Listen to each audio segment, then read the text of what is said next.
16வது ஆண்டு பிரிட்டிஷ் அரசு நல்ல ஆரோக்கியமாக இருக்கிற வாலிபர்களை கட்டாயப்படுத்தி அவங்க நாட்டு படையில் சேர்த்தாங்களாம் பிரிட்டிஷ் அரசு. அதில் 14 அட்வந்து வாலிபர்களும் அங்கே இருந்தாங்களாம். 14 அட்வந்து வாலிபர்கள். அந்த வாலிபர்களுக்கு துப்பாக்கியை பிடித்து சண்டை போட வேண்டும், எதிரிகளை துப்பாக்கியை கொண்டு என்ன செய்ய வேண்டும், சுட்டு கொல்ல வேண்டும். அவங்களுக்கு அது விருப்பம் இல்லை. இந்த 14 வாலிபர்கள் சொன்னாங்க, போருக்கு எங்களை கூப்பிட்டீங்க சரி, ஆனால் துப்பாக்கியை வச்சு இன்னொருத்தவங்களை சுட்டு கொல்றது சரி கிடையாது, அந்த வேலையை நாங்கள் செய்ய மாட்டோம் அப்படின்னு சொன்னாங்களாம். உடனே இந்த 14 வாலிபர்களையும் என்ன செய்வது அப்படின்னு சொல்லி பிரான்ஸ் அரசு என்ன செஞ்சிச்சு அப்படின்னா, அந்த படை வீரர்கள் முகாமிலேயே கடினமான வேலை செய்யும், முக்கியமான வேலைகளை செய்வதற்கு, கடினமான வேலைகளை செய்வதற்கு இந்த 14 அட்வந்து வாலிபர்களையும் அனுப்புனாங்களாம். இது எப்போ நடந்தது? 1916வது வருஷம். இப்போது இந்த 14 வாலிபர்களுக்கும் அங்கு வேலை கொடுக்கப்பட்டது. அங்கு ஓய்வு நாளிலும் வேலை செய்ய வேண்டும் என்கிற ஒரு கட்டாயம் இருந்தது. சுமார் 110 வருடத்திற்கு முன்பு நடந்த ஒரு சம்பவம். 14 வாலிபர்களையும் நீங்கள் ஓய்வு நாளில் வேலை செய்யணும் அப்படின்னு சொன்னோடனே அந்த 14 வாலிபர்கள் சொன்னாங்களா, மற்ற நாளில் எந்த வேலைனாலும் கொடுங்க. 14 பேர் சொன்னாங்களா, ஓய்வு நாளில் என்ன செய்ய மாட்டாங்க, வேலை செய்ய மாட்டோம் அப்படின்னு சொன்னாங்களா. பிரிட்டிஷ் அந்த இதில் முக்கியமான பொறுப்பில் இருந்தவங்களுக்கு அது பிடிக்கலை. என்ன செஞ்சிட்டாங்க அப்படின்னா, 14 பேரையும் தனித்தனியாக சிறையில் அடைச்சிட்டாங்க. 14 பேரையும் அட்வந்துக்கு வாலிபர்கள் 14 பேரையும் தனித்தனியாக சிறையில் அடைத்து விட்டு அவரிடத்துல கேட்டாங்களாம், தனித்தனியாக ஒவ்வொருத்தருடையும் கேட்டாங்களாம். அவங்களோட முதல் ஆள்கிட்ட போய், இங்கே பாரு தம்பி, உன்னுடைய நண்பர்கள் மற்ற 13 அட்வந்து நண்பர்களும் ஓய்வு நேரம் வேலை செய்வதற்கு சம்மதிச்சிட்டாங்க, நீ என்ன செய்கிற, நீனும் சம்மதிக்கிற அப்படின்னு சொன்னாங்களா. அவன் சொன்னேன், நான் சம்மதிக்க மாட்டேன், அவங்கெல்லாம் சம்மதிச்சாலும் நான் சம்மதிக்க மாட்டேன். அடுத்த 2வது ஆள்கிட்ட வந்தாங்க, தம்பி இங்கே பாரு, மற்றவங்கெல்லாம் சம்மதிச்சிட்டாங்க, நீ என்ன செய்கிற. 14 பேர்கிட்டையும் தனித்தனியாக போய் கேட்டாங்க, ஓய்வு நாளில் நாங்கள் வேலை செய்ய மாட்டோம். தேவனை தொழுது கொள்கிறவர்கள் ஆவியோடும் உண்மையோடும் தொழுது கொள்ள வேண்டும். 27வது சங்கீதம் 1வது வாக்கியம் ஆங்கிலத்தில் ஒரு பாடல். அந்த வரிகளை முதல் அறையிலிருந்து அந்த வாலிபர் பாடினாரா. முதல் 2 வரிகளை மாத்திரம் அவர் பாடலாக பாடினாராம். அவர் பாடி முடித்த உடனே அடுத்த அறையில், 2வது அறையில் இருந்த அந்த வாலிபர் அவர் அடுத்த 2 வரியை பாடினார். இப்படியே 14 ரூம்லையும் இருந்த அட்வந்து வாலிபர்கள் அந்த பாட்டை பாடிட்டே இருந்தாங்களாம். அது மூலமாக அவங்க கன்ஃபார்ம் பண்ணிக்கிட்டாங்க, யாரும் என்ன செய்யலை, ஓய்வு நாளில் வேலை செய்ய சம்மதிக்கலை. தலையே போனாலும் நாங்கள் என்ன செய்ய மாட்டோம், ஓய்வு நாளில் வேலை செய்ய மாட்டோம். அன்பான தேவனுடைய பிள்ளைகளே, 27வது சங்கீதம் 1வது வாக்கியத்தை வாசிங்க. கர்த்தர் என் வெளிச்சமும் என் இரட்சிப்புமானவர். வார்த்தைகளை கவனிங்க, இது ஒரு ஆங்கில பாடல். ஆண்டவர் எனக்கு வெளிச்சமாக இருக்கிறார், அவர் எனக்கு இரட்சிப்புமானவர், யாருக்கு பயப்படுவேன். அவங்க எப்படி பாடுறாங்க பாருங்க, கர்த்தர் என் ஜீவனின் பலனானவர். அன்பான தேவனுடைய பிள்ளைகளே, ஆண்டவரை ஆவியோடும் உண்மையோடும் கருத்தோடும் தொழுது கொள்ள வேண்டும் அப்படின்னு சொன்னால், அது எப்போ அப்படின்னா, அது முந்தியிலேருந்தே இருக்குது. ஆனால் இப்போ சபையுடைய மிக மிக முக்கியமான ஒரு காரியம் என்ன அப்படின்னு சொன்னால், அந்த தொழுகையில் உண்மையாக இருப்பது. முதல் தூதலில் நம்ம படிக்கிறோம் இல்லையா, வானத்தையும் பூமியும் சமுத்திரத்தையும் நீரூற்றுகளையும் உண்டாக்கினவரையே தொழுது கொள்ளுங்கள். இந்த 84வது சங்கீதத்திற்கு உங்களுடைய கவனத்தை நீங்கள் திருப்பினீங்க அப்படின்னா, இதில் பல ஆசீர்வாதங்கள் சொல்லப்பட்டிருக்கிறது. சொற்ப நேரத்தில் 3 முக்கியமான ஆசீர்வாதங்களை நான் உங்களோடு பகிர்ந்து கொள்ள வேண்டும் என்று நான் விரும்புகிறேன். முதல் 4 வாக்கியங்களையும் நாம் படித்து பார்க்கும்போது 4வது வாக்கியத்தில் அந்த முதலாவது ஆசீர்வாதம் அதில் இருக்கிறதை நாம் பார்க்க முடிகிறது. 84வது சங்கீதம் 4வது வாக்கியத்தை வாசிங்க. உம்முடைய வீட்டில் வாசமாக இருக்கிறவர்கள் பாக்கியவான்கள். எனக்கு அன்பான தேவனுடைய பிள்ளைகளே, உம்முடைய வீடு என்பது தேவனுடைய திருச்சபை. தேவனுடைய திருச்சபையில் வாசமாக இருக்கிறவர்கள் பாக்கியவான்கள். அவர்கள் எப்பொழுதும் உம்மை துதித்து கொண்டிருப்பார்கள். நம்ம வீட்டில் இருக்கணும் அப்படின்னோடனே எல்லா நேரமும் ஆலயத்தில் வந்து இருந்தால் மட்டும் போதாது. இருந்து ஆண்டவரை எப்பொழுதும் துதித்து கொண்டே இருக்க வேண்டும். வீடுகளில் நம்ம எவ்வளோ நேரம்னாலும் பாடலாம். ஆனால் இப்போ நம்மளுடைய வீடுகள்லையுமே என்ன ஆயிடுச்சு அப்படின்னா, சர்ச் இன்ஃப்ளூயன்ஸாக அல்லது என்னென்னு தெரியல, நம்மளே என்ன செய்கிறோம் அப்படின்னா 3 பாட்டு என்னைக்காவது சரி இன்றைக்கி நல்லா ஃப்ரீயாக டைம் இருக்குது, குடும்பமாக 13 பாட்டு பாடுவோம். பாடியிருக்கோமா? இல்லை. அங்கே நமக்கு நேரம் இல்லை. ஃபோன் பார்க்கணும், டிவி பார்க்கணும், பிள்ளைகளை பார்க்கணும், நிறைய வேலைகள் இருக்கும். உண்மை இல்லையா? ஆலயத்துலேயும்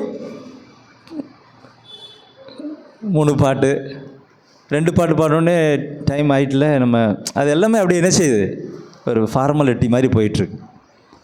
ஆண்டவரை அவருடைய ஆலயத்தில் வந்து அவரை துதித்து அவருடைய நாமத்தை மகிமைப்படுத்த வேண்டும்.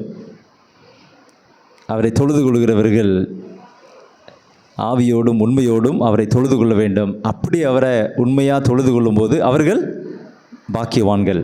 தாவீது பரிசுத்த ஸ்தலத்தில் ஊழியம் செய்கிறவர்களுக்கு இந்த சங்கீதத்தை எழுதியிருக்கிறார். இப்போ நம்ம எல்லாருமே ஊழியக்காரர்கள், தெரிந்து கொள்ளப்பட்ட சந்ததி, ஆசாரிய கூட்டம் அப்படின்னு வேதம் சொல்கிறது இல்லையா? ஆனால் தாவீது பரிசுத்த ஸ்தலத்தில் ஊழியம் செய்கிற அந்த கூட்டத்திற்காக அந்த சங்கீதத்தை எழுதியிருக்கிறார்.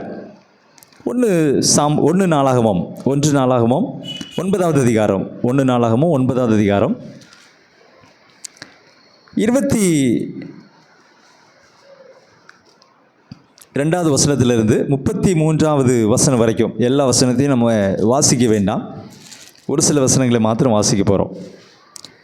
இந்த வசனங்களை நாம் பார்க்கும்போது 1 நாளாகமும் 9வது அதிகாரம் 22வது வசனத்தை வாசிங்க. வாசல்களை காக்கிறதற்கு தெரிந்து கொள்ளப்பட்ட இவர்கள் எல்லாரும், ஆசரிப்பு கூடாரத்தில் வாசல்களை காக்கிறதற்கு தெரிந்து கொள்ளப்பட்ட இவர்கள் எல்லாரும் 212 பேராக இருந்து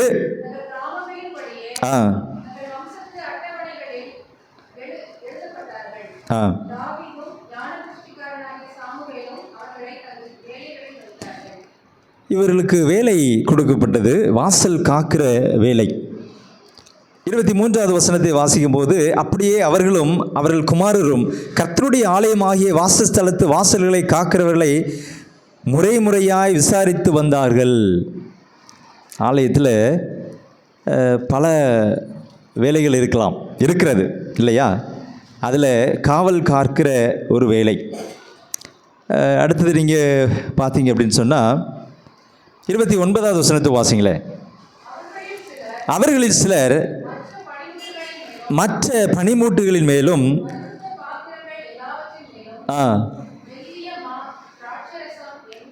சாம்பிராணி ஒவ்வொரு காரியத்திலையும் அதற்கு வேலைகளையும் செய்வதற்கான விசாரிப்புக்காரர்களையும் அவர்கள் ஏற்படுத்தி வைத்திருந்தார்கள். சுடுகிற வேலை, அப்பங்களை ஆயத்தப்படுத்துகிற வேலை, அந்த வேலை சரியாக நடக்குதா அப்படிங்கிறதுக்கு பார்வையாளராக வைக்கிறாங்க, மேற்பார்வையாளர். இப்படி பல வேலைகள் உண்டு. ஆலயத்தில் வேலை செய்கிறவர்களை தேவன் ஆசீர்வதிப்பார். கர்த்தருடைய ஆலயத்தின் பிரகாரங்களின் மீது தாவீது என்ன செஞ்சார்? ஒவ்வொன்றுக்கும் ஒவ்வொரு ஆலயம் முக்கியமான பொறுப்பு, இதெல்லாம் நீங்கள் செய்யுங்க. ஆலயத்தில் சின்ன வேலை பெரிய வேலைன்னு ஒன்றுமே கிடையாது. செய்கிற வேலையை ஆண்டவருக்கு உண்மையாக செஞ்சோம் அப்படின்னு சொன்னால் அதற்குடைய பலனை ஆண்டவர் நிச்சயமாக என்ன செய்வார், உங்களுக்கு கொடுப்பார். தாவீதுக்கு இருந்த அதே வாஞ்சை உங்களுக்கும் எனக்கும் இருக்கிறதா? தேவனுடைய ஆலயத்தை குறித்ததான வாஞ்சை. அப்படி ஆண்டவரை அவருடைய ஆலயத்தில் தொழுது கொள்கிறவர்கள் பாக்கியவான்கள். எப்படி நம்ம ஆண்டவரை தொழுது கொள்கிறோம்? இரண்டாவதாக அதே 84வது சங்கீதத்தில் 5வது வாக்கியத்திலிருந்து 8வது வாக்கியம் வரைக்கும் வாசிங்க. இரண்டாவது ஆசீர்வாதம் அங்கு சொல்லப்பட்டிருக்கிறது. ம் ம்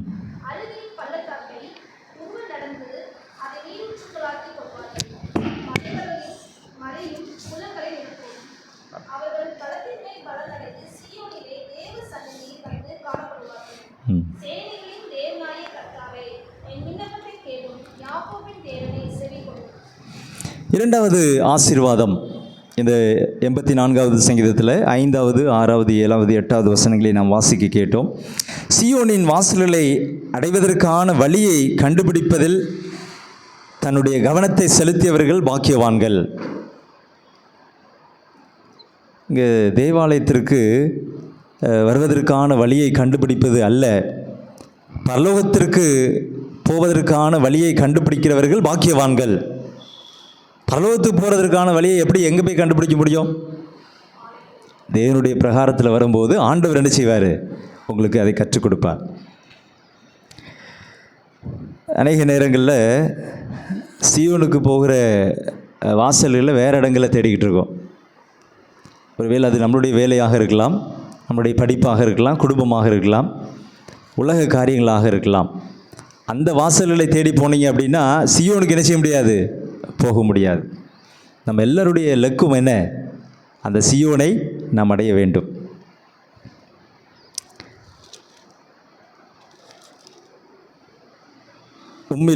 உம்மிலே பலன் கொள்ளுகிற மனுஷனும் தங்கள் இருதயங்களில் செவ்வையான வழிகளை கொண்டிருக்கிறவர்களும் பாக்கியவான்கள். 7வது வசனம் முடியும் போது அப்படிப்பட்டவர்கள் கிறிஸ்துவில் பலன் கொண்டு தங்களுடைய இருதயங்களிலே செவ்வையான வழிகளை கொண்டிருந்து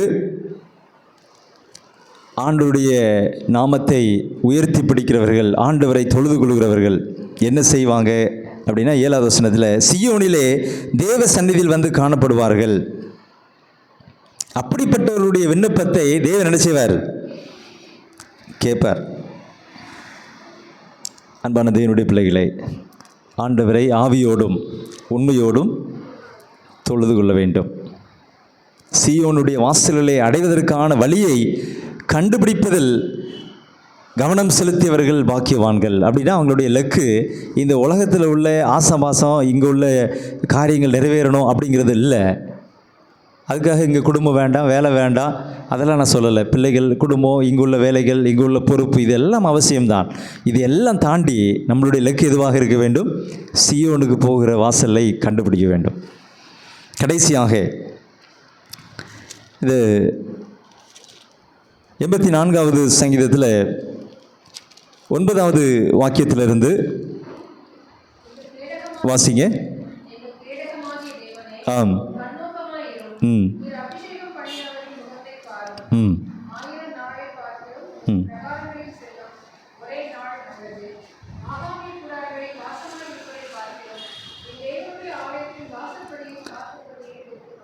இந்த வசனத்தின் கீழாக நிறைய செய்தியில் நம்ம கேட்டிருப்போம். 1000 நாட்களை காட்டிலும் ஒரு நாள் ஆண்டுடைய பாதத்தில் வந்து உட்கார்ந்துருக்கிறது பெரியது. தொடர்ந்து வாசிங்க. ஆ ஆ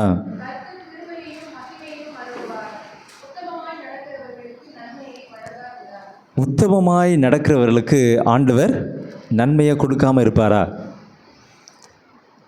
நிறைய உதாரணங்களை நம்ம வேதாகமத்தில் பார்க்கலாம். யோபு பக்தனை குறித்து நம்ம படிக்கிறோம்.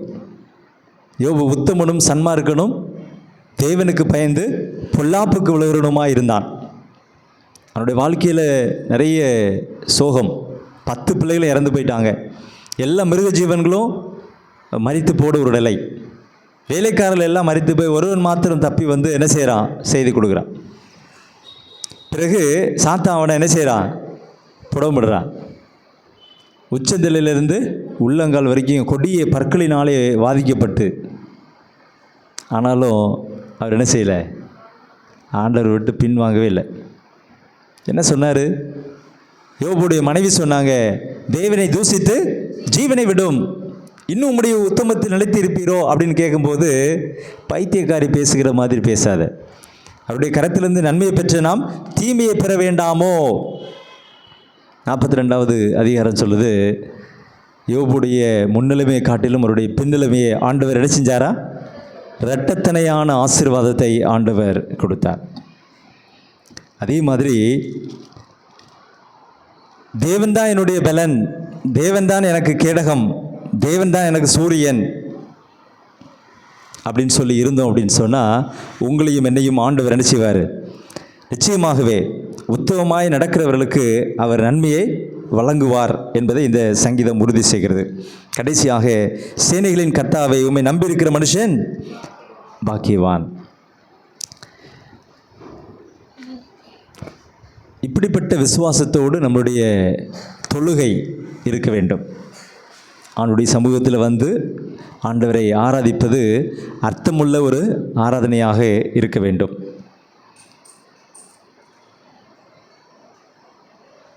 இந்த நம்பிக்கை என்கிற வார்த்தை சங்கீத புஸ்தகத்தில் சுமார் 60 முறை வருகிறதாம். நம்பிக்கை. இதற்கு ஒத்த ஒரு வசனத்தை வாசிக்க வேண்டும் என்று விரும்புகிறேன். ஏசாயா 26வது அதிகாரம்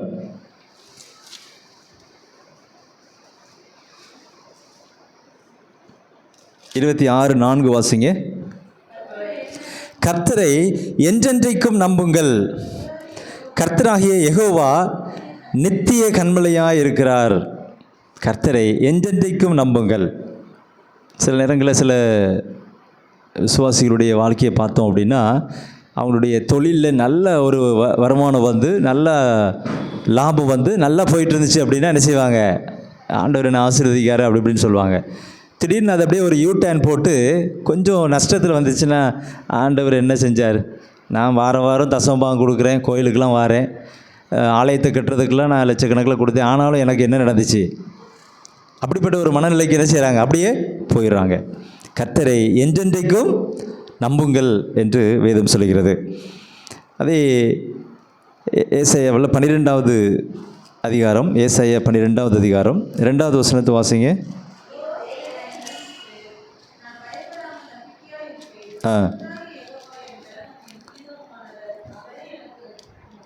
சரியா? வேதம் சொல்கிறது, இதோ தேவனே என் இரட்சிப்பு, நான் பயப்படாமல் நம்பிக்கையாக இருப்பேன். கர்த்தராகிய யெகோவா என் பலனும் என் கீதவுமானவர், அவரே எனக்கு இரட்சிப்புமானவர்.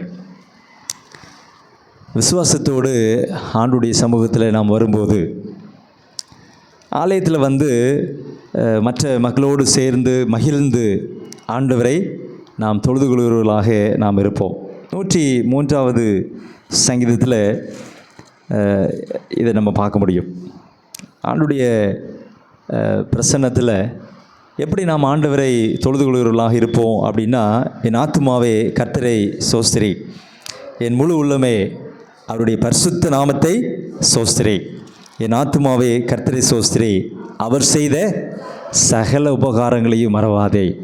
ஒவ்வொரு முறையும் ஆண்டுடைய சமூகத்தில் தேவனுடைய பிள்ளைகளாகி நீங்களும் நானும் கூடி வரும்போது, இது நம்மளுடைய ஜெபமாக இருக்குமானால், ஆண்டவரை ஆவியோடும் உண்மையோடும் தொழுது கொள்கிறவர்களாக, உத்தமமாக அவரை தேடுகிறவர்களாக நம்ம இருப்போமானால், ஆண்டவரை நம்பி அவர் தான் எனக்கு கீதமானவர், அவர் தான் எனக்கு ஜெயமானவர், அவர் தான் எனக்கு சூரியன் அப்படின்னு சொல்லி நம்ம இருந்தோம் அப்படின்னு சொன்னால், இப்பொழுது சொல்லப்பட்ட இந்த ஆசீர்வாதங்களெல்லாம் உங்கள் மேலே வந்து பலிக்கும் என்பதில் எந்த விதமான சந்தேகம் இல்லை. அப்படியாக ஆண்டவரை ஆவியோடும் உண்மையோடும் நாம் தொழுது கொள்வோம்.